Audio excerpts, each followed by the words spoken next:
Hello दोस्तों, स्वागत है आपके अपने यूट्यूब चैनल ऑफिसर्स अड्डा में। दोस्तों, आज की क्लास शुरू करने से पहले हम देखते हैं आज के मोटिवेशनल कोट को। कहा गया है कि संघर्ष प्रकृति का आमंत्रण है, जो स्वीकार करता है वही आगे बढ़ता है। इसलिए दोस्तों, अगर आप अपने जीवन में संघर्ष कर रहे हैं तो निश्चित रूप से आपका आने वाला कल जो होगा वह बहुत ही बेहतर होगा। दोस्तों, चलते हैं आज के अपने प्रश्नों की श्रृंखला की तरफ। दोस्तों, आज हमने जिन प्रश्नों को शामिल किया है वह भारतीय संविधान और राज्य व्यवस्था के राज्य व्यवस्था खंड से हैं, जो सभी महत्वपूर्ण प्रश्न हैं जो परीक्षाओं में पूछे गए हैं या पूछे जा सकते हैं। ठीक है, देखते हैं आज के अपने पहले प्रश्न को। पहला प्रश्न है, संकीर्ण राजनीतिक संस्कृति सामान्यतः कहाँ देखी जाती है? ऑप्शन ए है विकासशील समाज में, ऑप्शन बी है बहुदलीय पद्धति वाले समाज में, ऑप्शन सी है विकसित समाज में, ऑप्शन डी है राजतंत्रीय समाज में।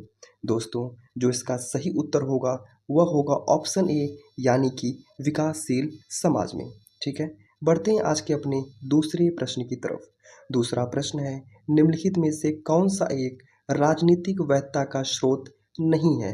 ऑप्शन ए है सहमति, ऑप्शन बी है तर्कसंगत प्रज्ञा, ऑप्शन सी है शासक की राजनीतिक इच्छा शक्ति, ऑप्शन डी है सार्वजनिक कारण।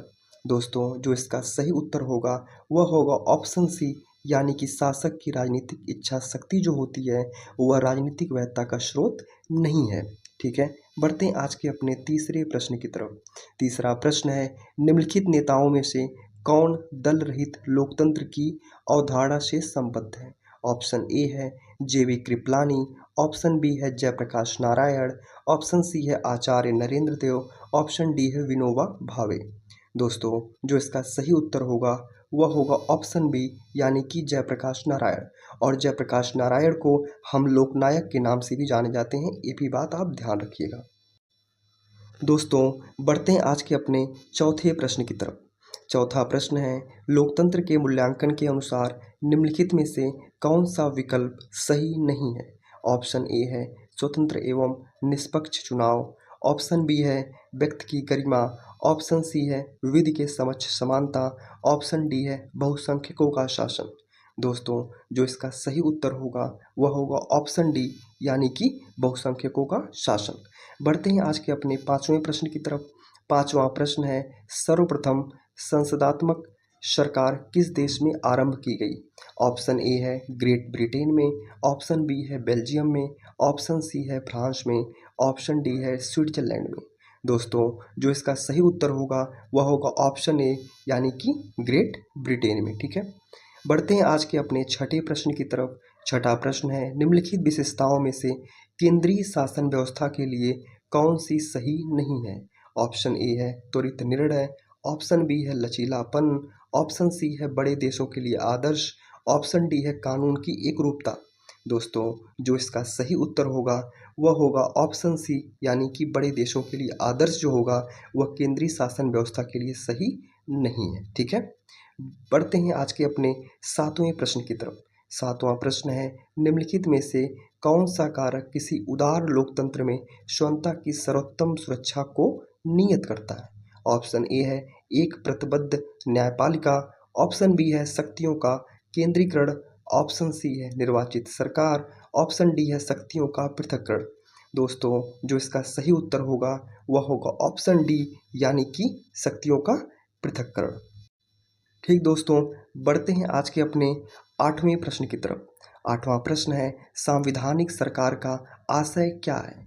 ऑप्शन ए है किसी राष्ट्र की परिसंघीय संरचना वाली एक प्रतिनिधि सरकार, ऑप्शन बी है कोई सरकार जिसके प्रमुख के पास नाम मात्र की शक्तियां हों, ऑप्शन सी है कोई सरकार जिसके प्रमुख के पास वास्तविक शक्तियां हों, ऑप्शन डी है कोई सरकार जो संविधान की परिसीमाओं से परिबद्ध हो। दोस्तों, जो इसका सही उत्तर होगा वह होगा ऑप्शन डी, यानी कि कोई सरकार जो संविधान की सीमाओं से परिबद्ध होगी उसे हम संवैधानिक सरकार कहेंगे।